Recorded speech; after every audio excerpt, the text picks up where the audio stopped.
Arjun goes for the king pawn opening. He goes for e4. We have e5, knight to f3 now, and now just going for this knight to f6. He goes for the Petrov defense, and whenever Arjun plays Petrov, he always goes for the Steinitz, and he just d4. And we have knight caps on e4, and in this position, just bishop to d3.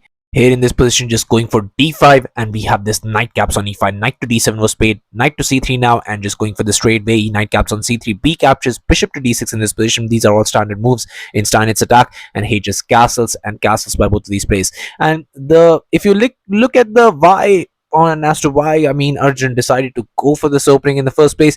The thing is that you have a very nice structure in these positions, and white is definitely better. Even with the engine evaluation, you can see that the white is a little bit better, but this structure is somewhat where I think he's thinking that he can try to create some imbalance in the position, and then he can try to win. A rook to e1, now just comes c5. We have this knight caps on d7, queen captures, and a very aggressive move by Arjun in this position, queen to h5. Provoking weaknesses in this position with this g6, and now we have queen to f3. And now c4 is just a must in this position because that bishop where isn't even going is c4, but now just comes this bishop to h6, first attacking that. Obviously, you don't want to take in this position, your entire position would crumble apart, and you cannot even go for rook to e8 in this position. If rook to e8, then just comes rook captures, and queen caps on d5, hitting this and hitting that, and that's basically where you resign. But here, rook to d8 is the best move, and Wei Yi finds it, and now maybe you can go for this queen to f6 in this position, trying to threaten checkmate first of all, so you have to block it with bishop to f8, and once you go for this bishop captures, so rook captures, now comes this rook to e7 attacking the queen, queen to c6, and once you trade that off, then you go for this bishop to e2.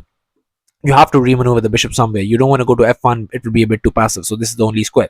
And if bishop to f5 in this position, attacking this pawn, this is the double pawn, then just comes this bishop to b1 defending, and it looks passive, believe me, but here after this rook goes to b8, then you play rook to c7, and you try to gobble up these pawns. And yes, there will be moves where the rook is going to jump in somewhere along the line in the future, but for now it's absolutely fine. But after rook to d8, hey, bishop to e2 was paid, and now just comes queen to f5 asking for a trade. And in this position, Arjun goes for the spectacular move g4, and mind you, all of these moves were played instantly by Arjun. Arjun is still in his preparation. Here queen caps on f3, and now just comes bishop captures, bishop to e6 in this position, and here just a4, and a4 is also Arjun's preparation.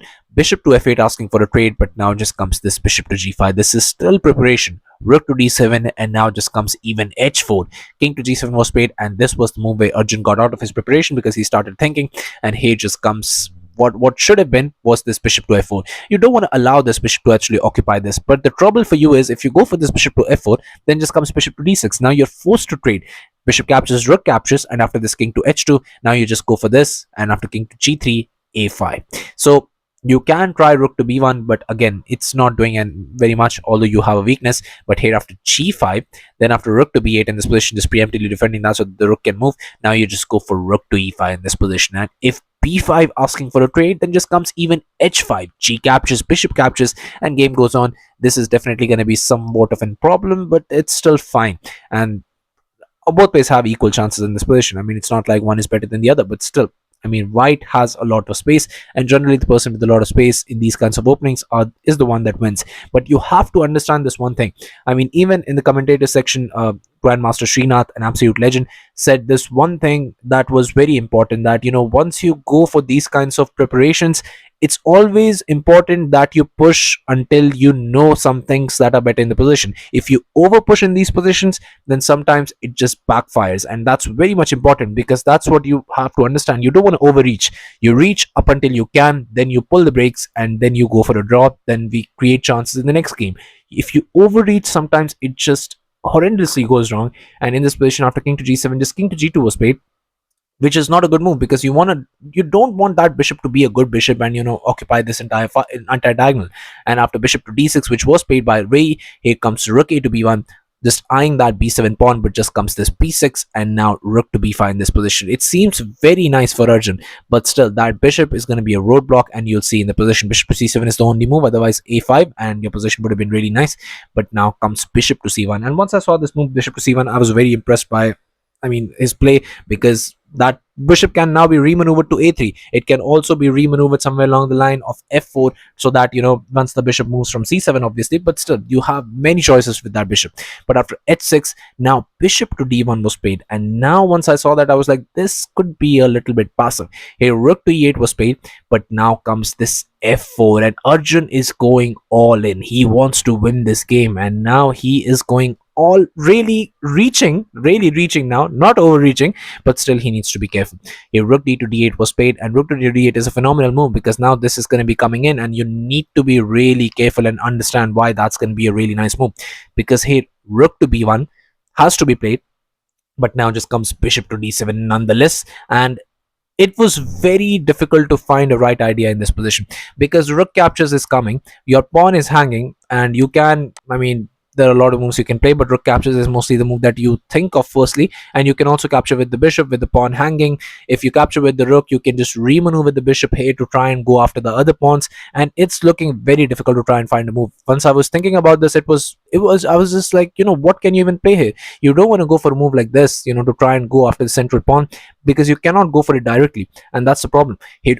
Rook to f1 would have been the idea, but it's very difficult to find. I mean, no one even in the commentators box suggested this, because it's a crazy engine line. Because now just comes f5, and here after g5 just bishop caps on a4. You give up the pawn, because here after rook to a1 and b5 in this position, saving it, you have g caps on h6, and if king captures, bishop to f3 in this position, finally going after the d5 square that you wanted to. And now king to g7, but here just comes to rook to h1, and now h5 is going to be a problem somewhere along the line, so you do have some compensation. But after bishop to d7, rook caps on e8 was played. Now just comes to rook captures, although I was thinking about bishop captures in this position, as were the people in the commentator section, because the thing is that here after rook to a1, now you have to go for a defensive resource, because you are still eyeing that pawn, and you don't want to give it up, because you have the, then, you know, connected passes. You don't want that to happen. Then after a5, you play bishop to f3, and if b5 in this position, a caps on b5. If bishop captures, f5, and if g caps in this position, then just comes g captures, bishop to c6 again.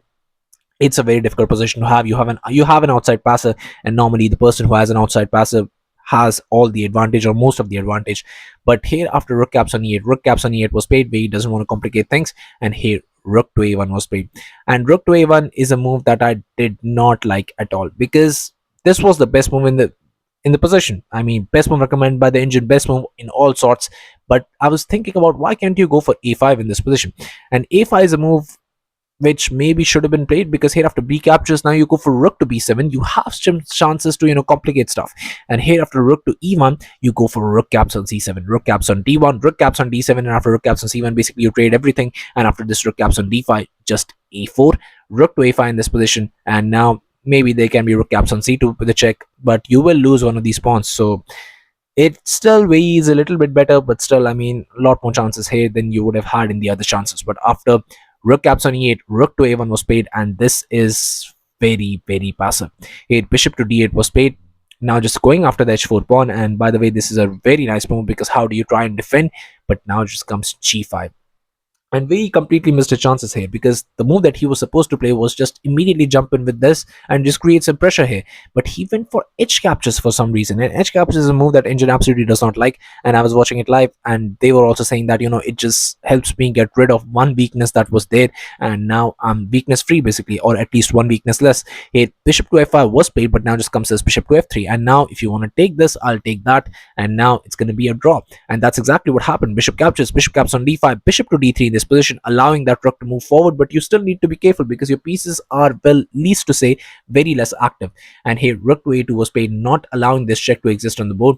But now just comes bishop to c7, and you are eyeing that. So this could be some sort of a trouble, but still, I mean, I don't think so it's that much. But here just comes king to f2, and we have f6, and f6 was the only break in this position, and Wei was able to find this with less than 4 minutes on the clock. We have g captures, king captures, and in this position now bishop to f3 may be something that you should consider, because then your rook would be a little bit free.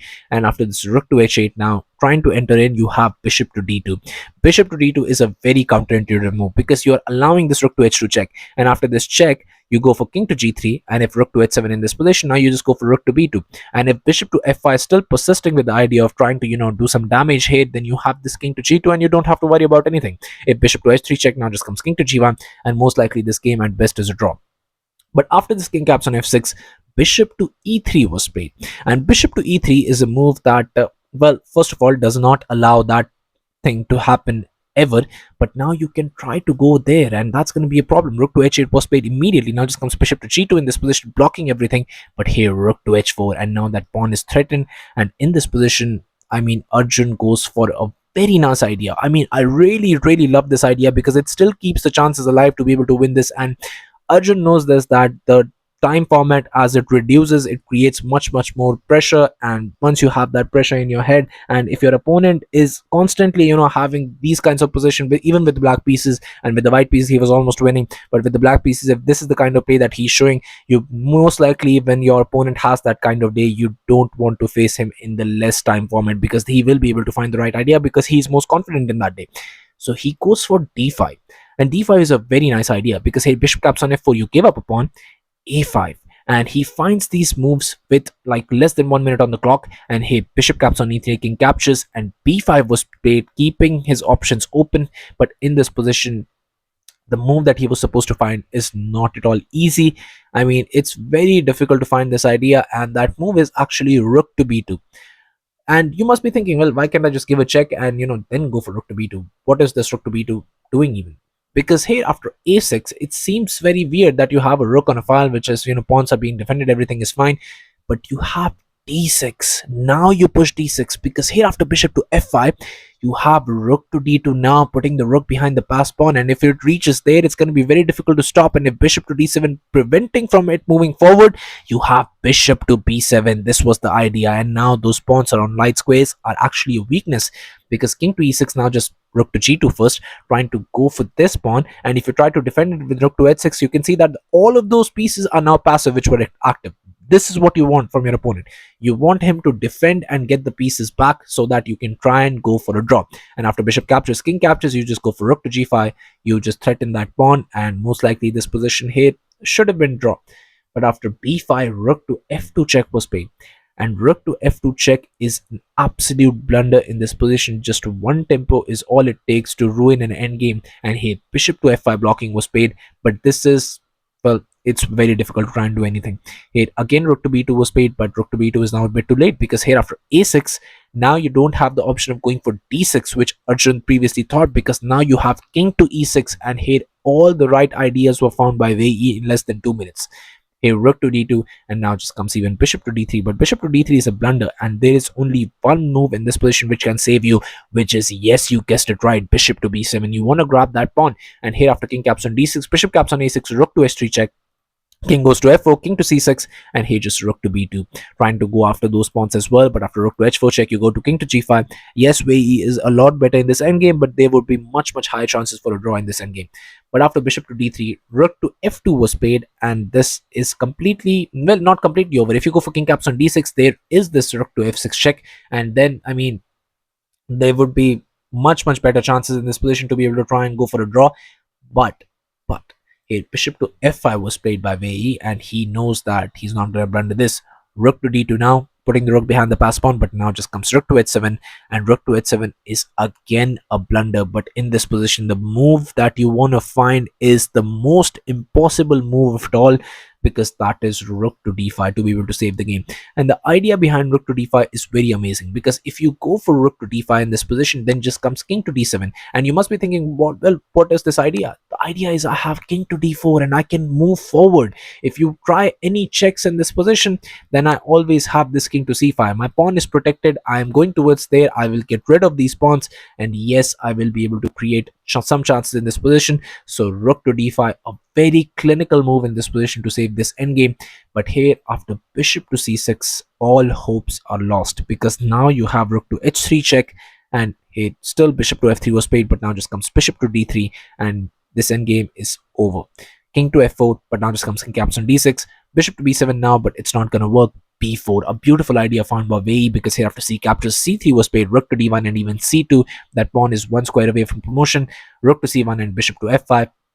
But now even ideas like b5 are not going to happen, because here after a captures a6, you think you're doing something, but the king is going back. And if bishop to f3 now, rook to h4 check, king to e3, king to b6, and king to d2, trying to just get rid of that pass pawn, but it's not going to happen. Rook to h2 check, king goes, king caps on a6. This is completely over. But after bishop to f5, bishop to f3 was played, immediately hoping for some, well, decency in this position, but you don't have any. And here after rook to h4 check, king to e3 was played, rook caps on b4, bishop to e2, rook to b1, and after king to d2, just rook caps on c1, king captures, king to c5 was played, but it's very difficult to try and survive. Bishop caps on a6, king to b4, you're going to lose that pawn. King to d2 and king caps on a5 was played, and it's completely winning now. Bishop to c4, king to b4, bishop to g8, and now just, going for g5, bishop to d5, and here after g4, bishop to g2 was played, but it's absolutely impossible. And you can try to go for some stalemating ideas like this. Maybe if you can just sacrifice the bishop, but where are you going to sacrifice the bishop to? If you try this, then this, I mean, it's just not going to happen. Here bishop to g2 was played, that's why king to d3, and even now you don't have any tricks up your sleeve trying to go for some stalemating ideas, because you always have that b2 square. So here bishop to f1 check was played, king to e3, and here bishop to g2, king to f2. Now just comes bishop to d5, g2, but this is all in vain. Bishop captures, king captures was played, but now it's very easy to promote this because that pawn is defended, and Arjun played till checkmate here. And that's absolutely, well, I would not say sad, because there is this one thing that always every sports player must keep in mind, that you can play your absolute best game in whichever sport you are from, but all I can say is that the results are never in your hand. So that's one thing everyone should keep in mind, that whatever you play, you could give your 100%, 1000%, 2000%, but the results are not always in your hand. And what is written is always going to happen. So, but what Arjun must be hoping for, that everything that's written for him, he has missed out on a lot. Last time also in quarterfinals he got eliminated just like this, but what he can hope for is that his destiny that's written will be much better than all the things that he has missed out for. His destiny that's been written for him is much better than all the things he has missed out on, and that will be much more amazing once he actually achieves this. And in the future, definitely there will be much higher things waiting for him at the horizon. So yeah, I mean, Arjun gave it his absolute all. He played till the very end, he tried his level best, but Wei Yi finally was able to just get a bit lucky in the tie breaks. Tie breaks are basically, knockout events are always like this.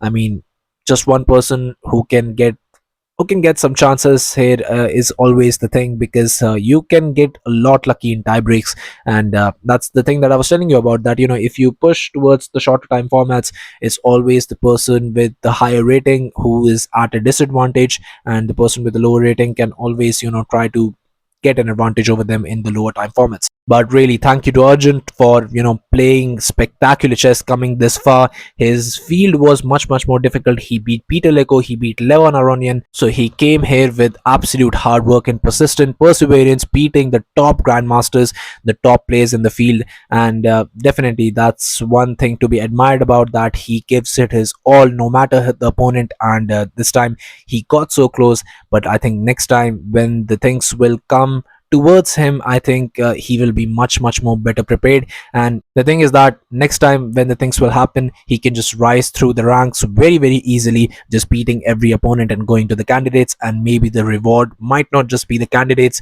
but he could be facing in the next to next candidates, Gukesh for the challenger, as a challenger, and that would be absolutely spectacular. So let's just hope for the best. So yeah, thank you all for watching. I'll be coming back with some of these amazing games, so stay tuned to the channel, stay updated, and I'll be seeing you guys very soon.